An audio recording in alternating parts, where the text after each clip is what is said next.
If you've never heard about Anchor, it's the easiest way to make a podcast, and I'll explain really quickly. My favorite part, it's free. There's actually creation tools that allow you to record and edit your podcast right from your phone or computer if you want. It will actually distribute your podcast so it can be heard on Spotify, Apple, and many more, and you can actually make money from it without any minimum numbers of listeners, and it's everything that you need to actually make a podcast in one place. So do this, download the free Anchor app or go to anchor.fm to get started.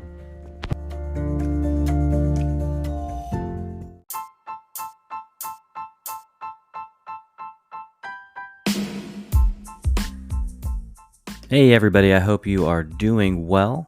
So excited for you to check out this episode with Jordan Gross. First off, because he's got the best name on the planet, spelled the same way as mine.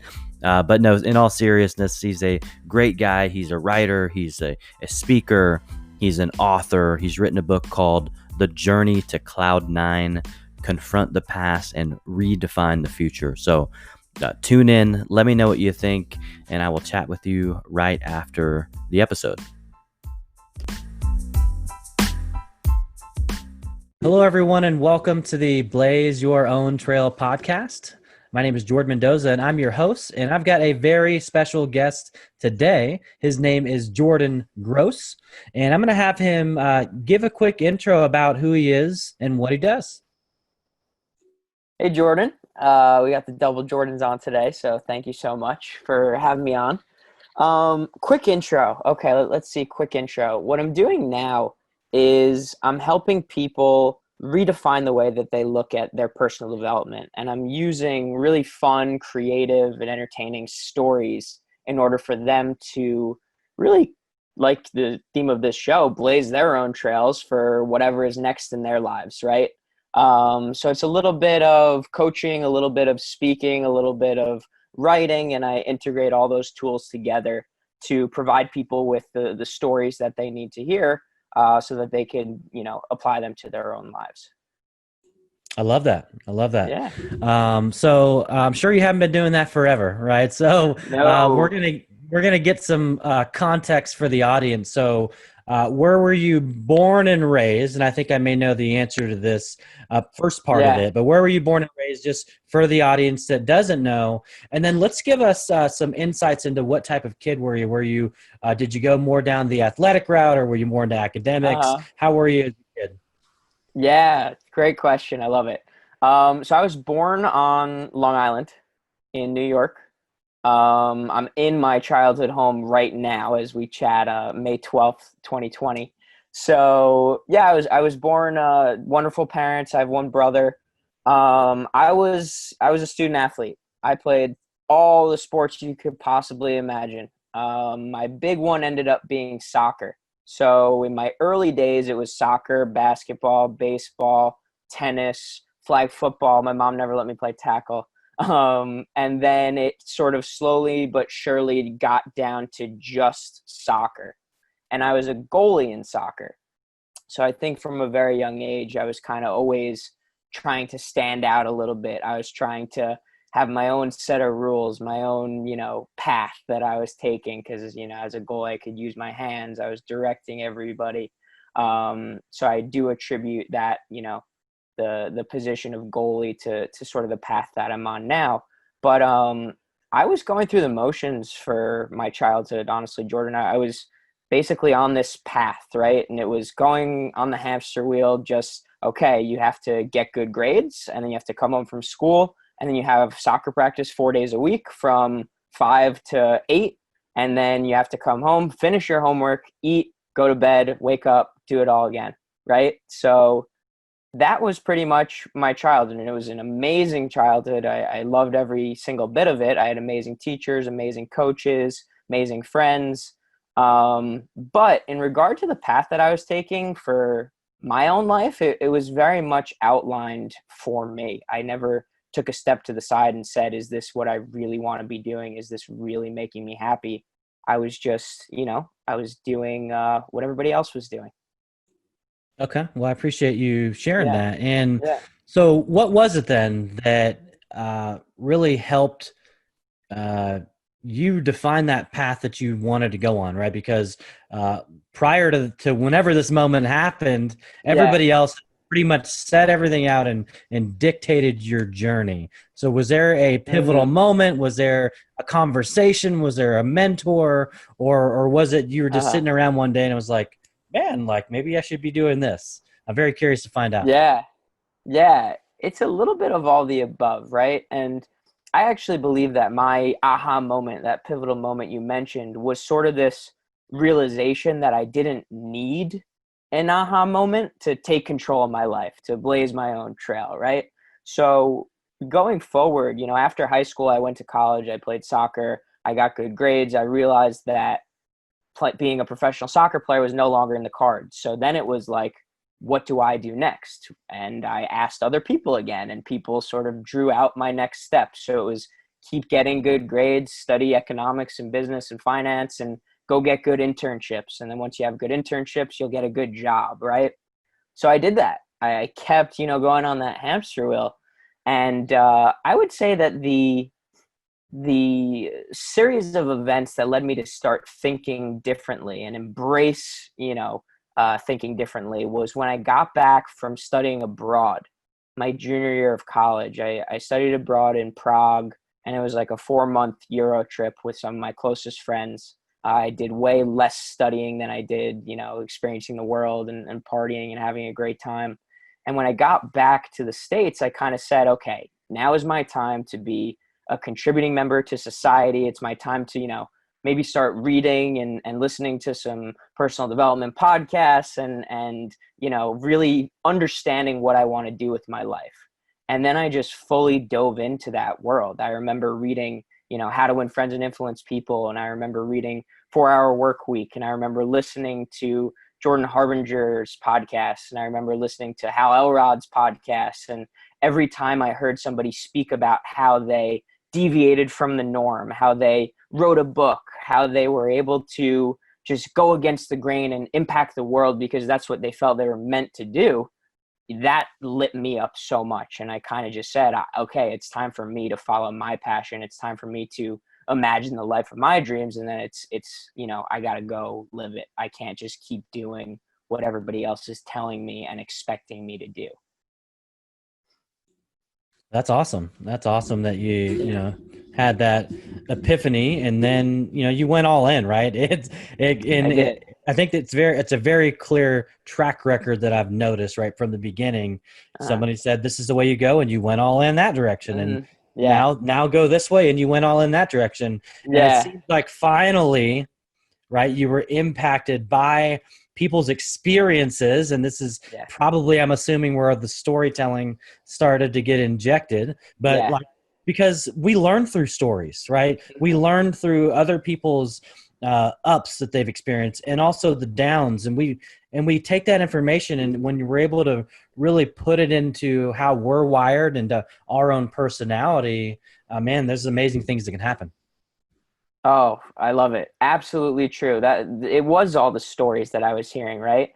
The story, I'd see which ones I resonated with the most and which ones I wanted to stay away from, right? I loved the stories where the entrepreneur had to go through 7 different challenges and 7 different failed startups before finally something clicked, right? And I wanted to stay away from the stories where a 40, 50, 60-year-old person came on and said, I regret not having done this earlier, right? So that's when it clicked for me that I could start writing my own story earlier, and just go ahead, dive right into what I wanted to do, which was really, in some way, shape, or form, just help other people. And then as I started to help other people, I realized that I wanted to do it through a creative means, through this lens of trailblazing for others. Yeah, it's funny that you mentioned the all in piece. It's like I always say that, I'm not just going to have, it's either I'm going to eat a whole box of pizza or I'm not going to have any pizza at all. Right. Like that's just that's the way that my personality, that's how I've always been. Uh, so I just fully immerse myself in the direction that I'm going in, and I see where it takes me. That's awesome. And so thinking about like back to the start of this journey, I know you Yeah. mentioned, you consumed a lot of content, podcasts. I'm Yeah. sure you probably watched some TED Talks. And I'm very Yep. curious, Mhm. did you take an introspective look at yourself through any assessments that are out there? I mean, there's a million, you've got MBTI, you've got DISC, you've got the Enneagram. So I'm Yeah. very curious to see, did you dive into some of those assessments, Strengths Finder, Uh-huh. emotional intelligence, to really get a baseline of self-awareness for who you are, right? Because I think, Mhm. and you can kind of tell me your take on this, but Yeah. self-awareness is everything, right? Yeah. That's the foundation, right? It's the Uh-huh. foundation for really not only helping our own selves out, but when we know who we are, it's very, it really puts us at a advantageous place to help understand who other people are, right? It gives us an advantage 100%. there. Yeah. So I did the only one I've actually sat down and taken is the Myers-Briggs. And I am INFJ. I switch between E and I, sort of like the ambivert. But I was always the person, Jordan, where I remember there was a story where we actually I did a 1-year master's program after school before I pursued this path.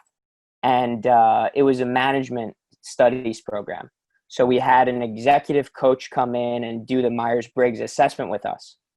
And I remember after we were discussing all of our results, and I raised my hand and I asked the question to the instructor, this is great and I really appreciate all the insights, but don't you think that we could be answering these questions based off of who we want to be as opposed to who we actually are, right? So isn't there a little bit of bias when we do these personality assessments?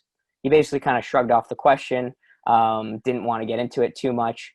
But afterward, he came up to me and he said, if that's the way that you think, I think that you would love this methodology called stakeholder centered coaching, or getting a 360 feedback assessment for who you are, right? So that's what I did after that. I instead of doing the Myers-Briggs, I just asked people very very open questions about who they thought I was, what they thought I excelled at, what they thought I needed to improve upon.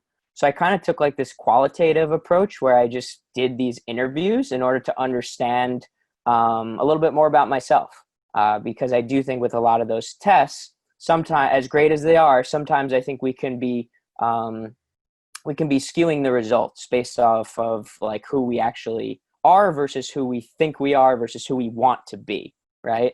So yeah, I was just thinking in a different way, and it led me to that stakeholder centered model. That's good. Yeah. And yeah, that really is a basis. And that's something that should be communicated prior to taking any assessment Yeah. is you've got to be in a neutral headspace, right? Like Right. if you just Right. got in an argument, don't take the assessment because you're not going to be Exactly. in the right headspace Yeah. to going to skew the results. Right. And Right. so, Hmm. and then also like, yeah, don't think about it of what other people view you as. You got to think about it like if I had to choose, right? Hmm. Because Right. MBTI, it's all based on preferences, Right. right? And because let's face it, you and I, whether you're an introvert or extrovert, you do both. Right. We Exactly. we just Right. don't do both with equal ease, right? Right. Uh-huh. And so That's right. that's where the things like the Myers Briggs come from. But no, I Uh 100% agree with the 360. yeah. I've done that 360, and it's really really good feedback that you get Yeah. because there are areas that I thought I was stronger in, but the Right. perception from the outside world was like, no, you're definitely not there Yeah. yet, right? And so Yeah. when you can get that context about yourself from your peers, yeah, Uh-huh. it means the world. It really does. And it's funny too. It's like everybody tells us, never talk about people behind their backs, right? But 360s give us that one opportunity where you actually are encouraged to talk about somebody behind their backs, right? In an encouraging way. So I do love that assessment. I think it gives an opportunity to both work on receiving feedback as well as providing feedback for others. Absolutely. All Yeah. right. So, what happened next on this journey, right? So you went into this Yeah. journey of professional development. You've Hmm. taken an assessment. You looked Yeah. at a tool that really gave you kind of a bird's eye look into who you are based on their thoughts and opinions. So, what were really the next steps? Where did you go from here? And when was it like I need to? It's business time. Like Yeah. this is happening. Yeah, so like I said, it was during my master's program. So this was 2017, like the beginning of 2017. The program itself wasn't extremely academically rigorous, so I had a lot of extra time to explore. So I dipped my toes into I was in Chicago, so I dipped my toes into various startup companies in the Chicago area. I started realizing what I liked about, growing something from the ground up and being a part of something that was, new and fun and exciting. I started my own startup company for a little bit, and then when school ended, I had to decide on what I was going to pursue next. And here's a little deviation from my story. I actually went into the restaurant industry. So after this program, I did a rotational leadership and management program with the restaurant group. And because I thought restaurants were going to be my passion. And I chose this route because, again, I wanted to be different than everybody else. That's always been a key theme, is how can I stand out? How do I be extraordinary among other people, right? How do I take a different path? So I went into the restaurant world with the idea that, it didn't matter that I was passing up on consulting and investment banking and none of my peers and my classmates were going into this world. I thought that I was going to be this 23-year-old kid who got into the restaurant world, learned all the ins and outs, and worked my way up and was owning restaurants, within the next 10 years, right? And creating new restaurant concepts. I love that innovation and creativity. But 4 months into this program, I realized that sometimes you have to learn the hard way through experience that passion doesn't necessarily equate to purpose, and passion doesn't necessarily have to equate to career, what you do with your life, right? So I ended up quitting the restaurant world about 4 months in, and that's when I took the deep dive into just helping other people, adding value to the world. And that's when I self-published my first book about happiness and optimism and overcoming stress and anxiety. Yeah, and what I really enjoy about that story is, to me, that's a strength. Being able to change your mind like that 4 months in and realize that this was not your purpose. Like, that's a big strength.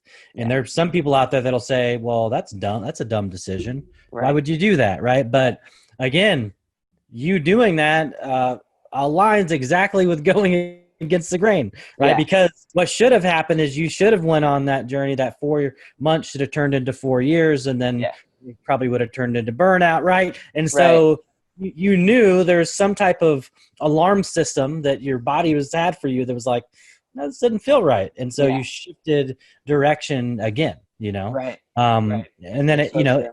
and it makes sense that you would want to help other people because you spend a lot of time helping yourself, right? Hmm. Like getting to know yourself and how you operate and how you like to do things. Yeah, you're spot on. And that alarm system, by the way, just for people listening to me, that alarm system is energy, right? It's not necessarily happiness. It's not necessarily positivity. It's not optimism, because I was those things even in this experience. I knew that that I wasn't supposed to be doing. It was just the energy I brought to work, and it was forced positive energy. It was like I had to make a very conscious effort to be optimistic and upbeat in this, hectic restaurant position that I was in. Whereas when I was, doing things on the side, like building a little side business or chatting with my friends on off days or writing articles on off days, that was not forced positive energy. That was energy that was natural. That was something I truly wanted to be doing, wanted to wake up in the morning and start doing, as opposed to wake up and go to this, this job. That's it, right? Yeah, And the quote that most people listening have probably heard is, when you're doing something that you love, you never work a day of your life, right? exactly. And Yeah. when you were getting that feeling, well, really when it was in the kind of side hustle phase, Hmm. you're like, man, like this is way better Yeah. than being over here, right? And you Yeah. could, start to see yourself, like envisioning yourself doing that for the long haul. So, Hmm. um, can you remember your very first client? And I know normally when you're starting things up, it's usually a friend or a colleague or or someone like that. Uh, But I want you to think back to that, that very first client, who you got a win with, and a win could be, they just had more confidence, or yeah. maybe took the information that you told them and they sold something, right? Like, Uh-huh. so when you got that first small victory, think back to that time and how did that feel? Just, I would love to Yeah. give the audience some context of how Yeah. it really made you feel. Of course. So this is a funny story.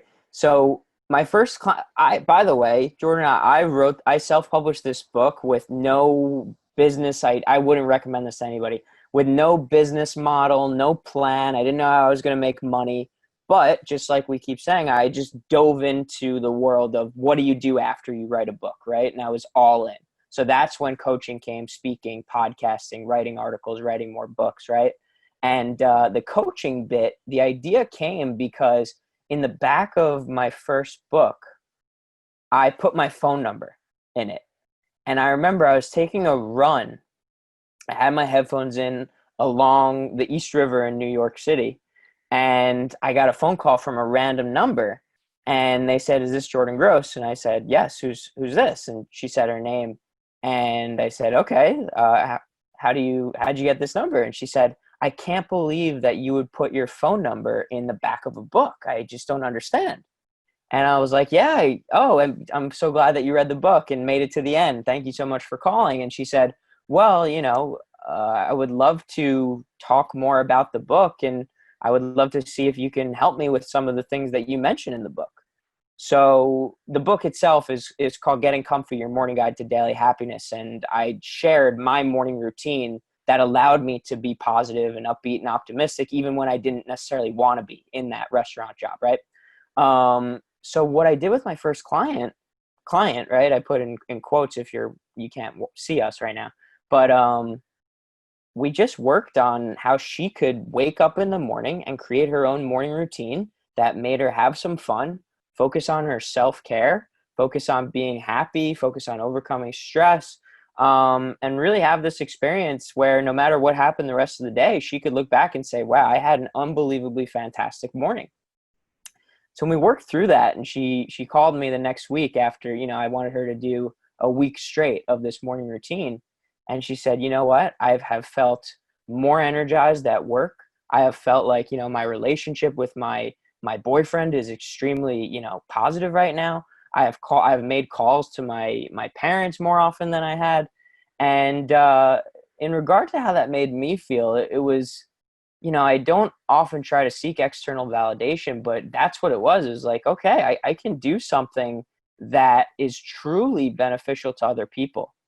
And I don't have an exact methodology. I don't have a one size fits all answer, but I think that supporting and believing in other people and providing them with stories and tools for them to, create their own habits and routines and life of their dreams moving forward, right? There's an opportunity there, and I can keep pursuing coaching and writing and speaking to do this for more people, because it feels pretty amazing to do it for one. And the next one's going to feel much better, and the one after that's going to feel even better. So it's just like you said, appreciating that first client, is so worthwhile. It's so rewarding.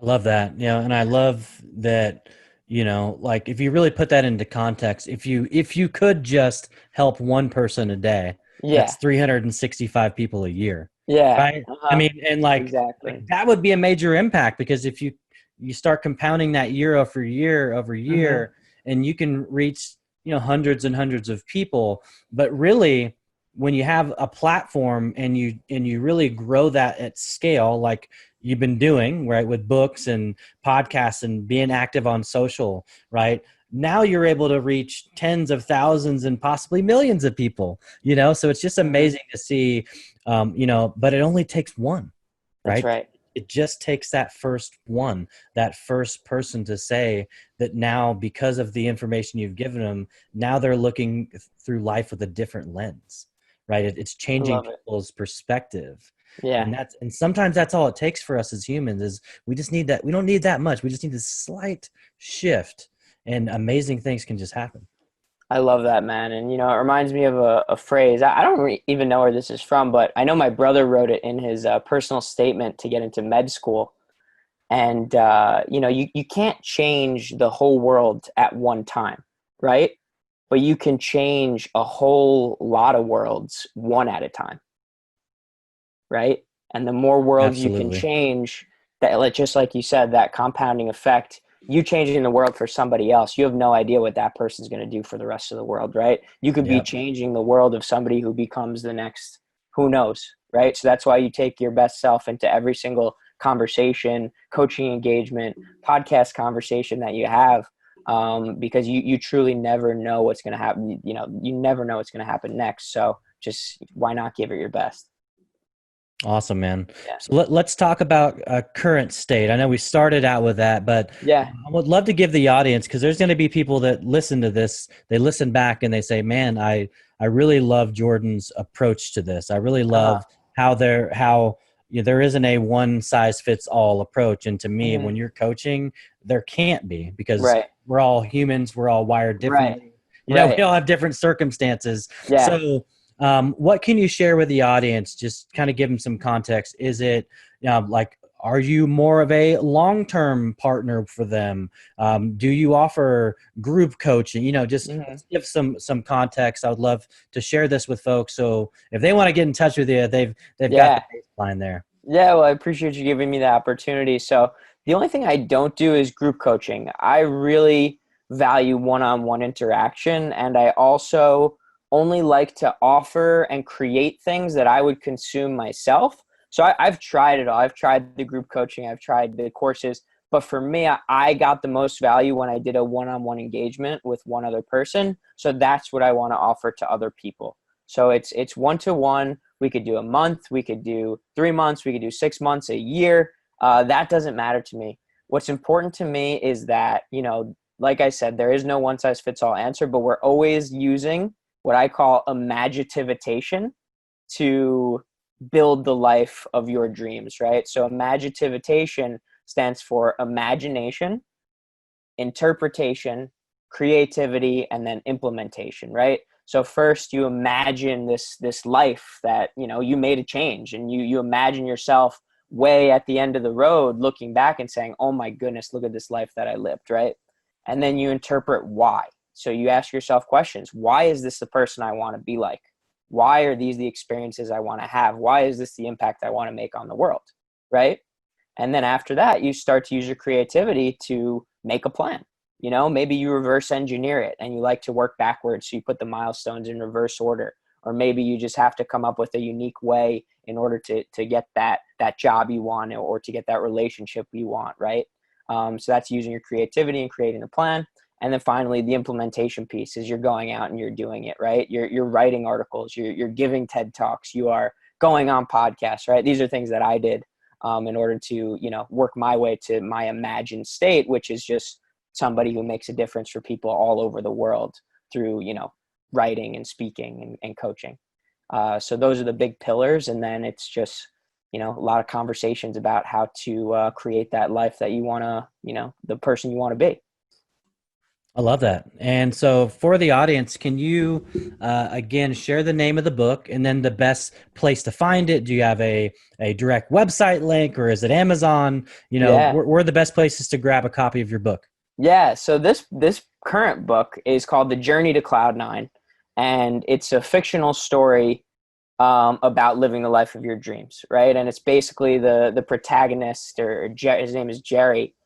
He was going through the motions just like I was in my life, and you get to see in his life, if he kept going through the motions, how that would make him feel and what kind of life that would have led to. But also what you get to see is if he changed, right? And that's when he starts living his cloud nine life.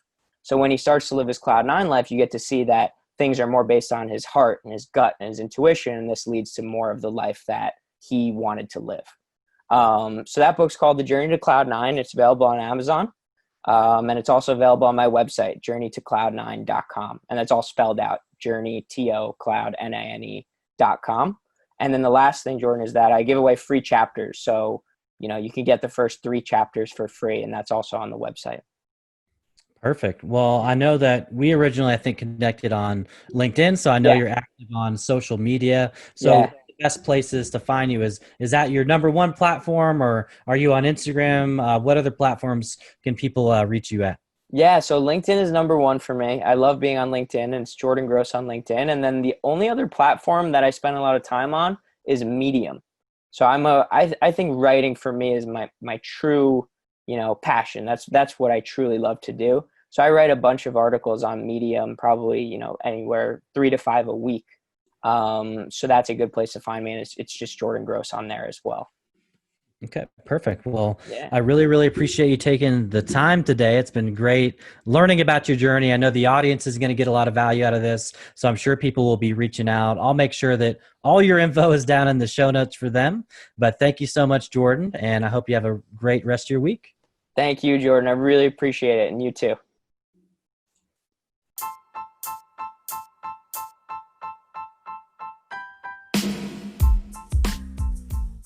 Hey everyone, thanks so much for listening to that episode with Jordan Gross. Make sure to pick up the book, The Journey to Cloud 9. That link will be in the show notes. And go ahead and reach out to Jordan if you've got any questions about the type of coaching that he does. Make sure to reach out. I'll make sure that those links are available as well. But please, as well, if you haven't subscribed yet, please subscribe to the show and tell your friends about it. Our goal is to reach and impact as many people as possible through other people's journeys and stories to success. So if you can subscribe, that'd be great. Go to iTunes, make sure you rate and review us. Only 5 stars. If you think it's less, then reach out to me and we'll figure out ways that we can make the show even better for you. Hope you all have an amazing rest of your day wherever you are, and I'll talk to you on the next episode.